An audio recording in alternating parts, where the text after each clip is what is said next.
back to BusinessAir TV. We've got our next set of guests in and ready to go. We're excited to welcome Anthony Pence and Chris Stump from FoxTrot Aviation. Guys, thank you both for being here today. Pleasure to be here. Thank you very much. Great to be here. Thanks for making time for us. Guys, where are you joining us from? Canton, Ohio.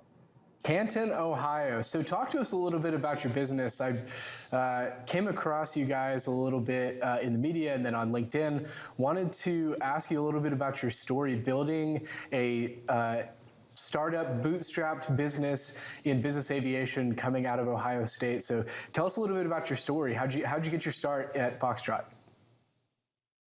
Well, our start started in 2010. Anthony's family was very heavily involved in general aviation, and he needed to make some money on the side as he was doing an unpaid internship. And so that sparked FoxTrot. Unbeknownst to anybody, it just kind of materialized over the years. He asked me to partner up. We've been long-term friends. We've known each other since kindergarten. And from there, it has just evolved to over 250 team members across the United States with over 20 locations, and we're continuing to grow.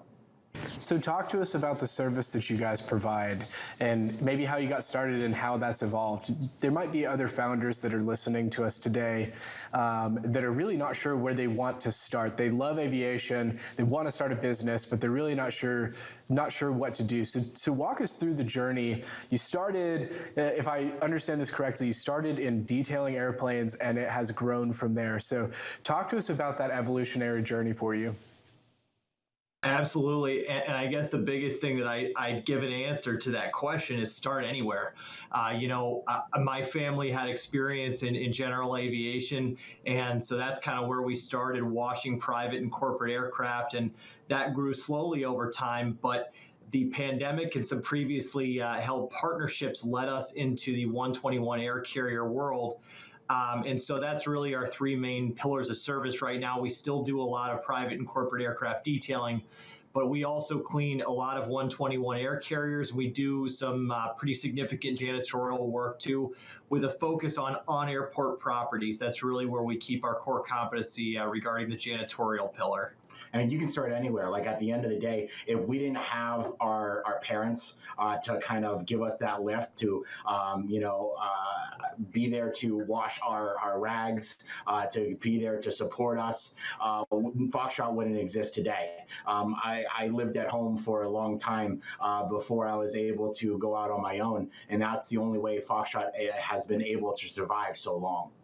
I love this idea, right? Because at the end of the day, aviation is cool. We want it to look good. We want it to be flashy, but sometimes there's not a lot of thought that goes into the process about making it look good, keeping it nice and pretty and flashy. And the work that you guys do is really a core part of that. Talk to us a little bit about kind of establishing some of these partnerships with those FBOs and some of these places where you're really getting into that nitty-gritty detailing work. How do you go out and find the customers, the clientele, establish those relationships, and then really tailor the offering to what they're looking for? That's a great question. And I'll key off the first part and let Anthony kind of follow, is you have to have the reputation in order to be let in the door. So your work needs to stand out and it needs to have a reputation for itself. And that was a lot of sleepless nights for myself and Anthony, is going out and proving that FoxTrot delivers value. And it's super exciting that once that reputation continues to build, it's like a tidal wave. And when you go in, you have legitimacy to a lot of folks in all three spaces. And that legitimacy gives you a foot in the door. And it's taking jobs that you might not make money on. It's taking jobs in the middle of the night. It's going the extra mile and giving your client the 360 point of view of everything you're doing, give them the good, the bad, the indifferent, not just what you want to sell them, but what they need. That's absolutely right. And speaking to that, it's one of the advantages for an entrepreneur in the aviation space is that it's such a tight network community, even amongst the airlines, that if you prove yourself in the beginning, you'll have lots of subsequent opportunities that come about due to your hard work, and it will get recognized.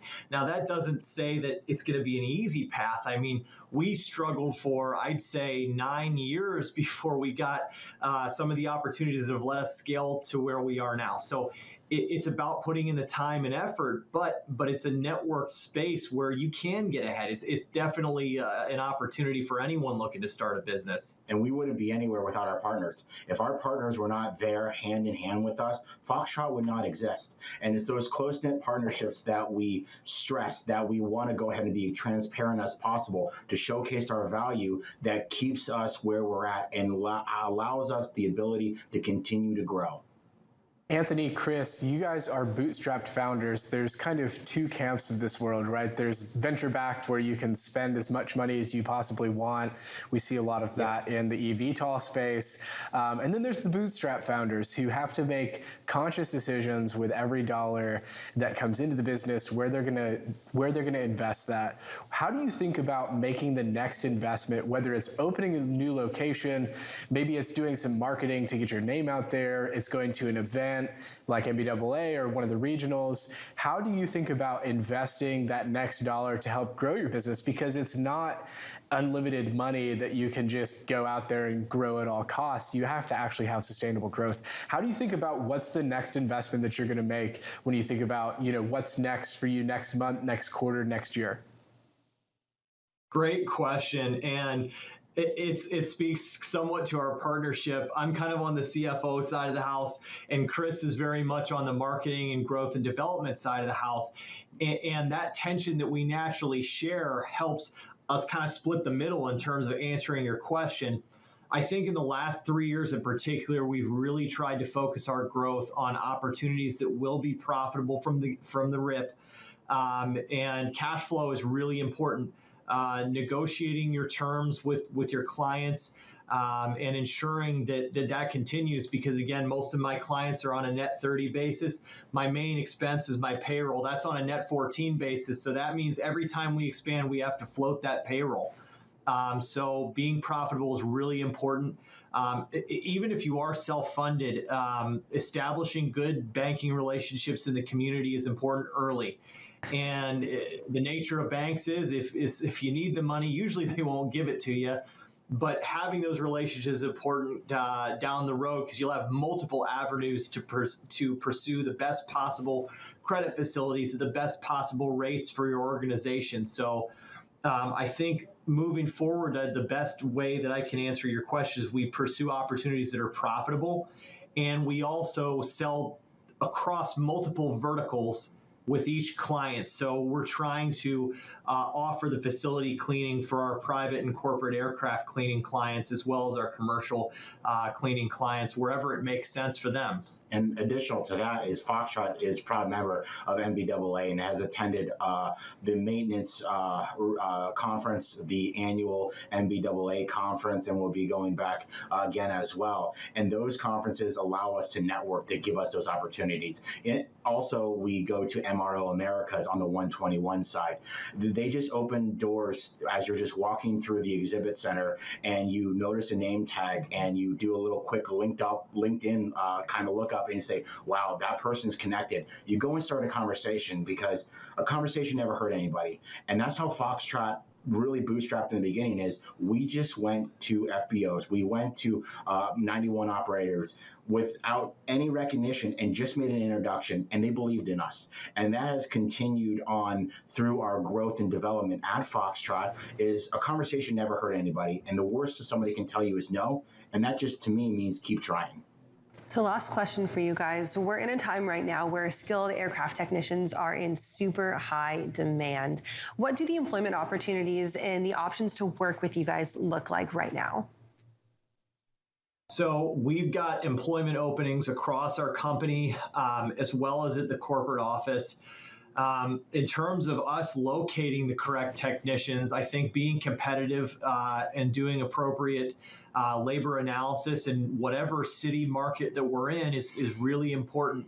But then number two, one of the things that we've really been working on over the last year and a half is an in-house management training program that we believe is top of the mark in terms of service providers in the industry. And just because we don't need certificated folks, we believe that providing the training for those soft skills really gives us a huge edge. It's something that I would argue a lot of college degrees won't give you. It's one of those things where let's try to put lightning in a bottle in terms of really passing on the things that we've learned in our last 12 years so that our folks are set up for success moving forward. A lot of our management staff currently has had the grassroots from the bottom to the top movement. And it's super exciting because one of the things, being a small business, we want to provide opportunities. We understand that the labor market's tight. But one thing we can offer that a lot of folks cannot is mobility upwards, vertical mobility for anyone that is willing to put in the hard work, dedication, and time that it takes.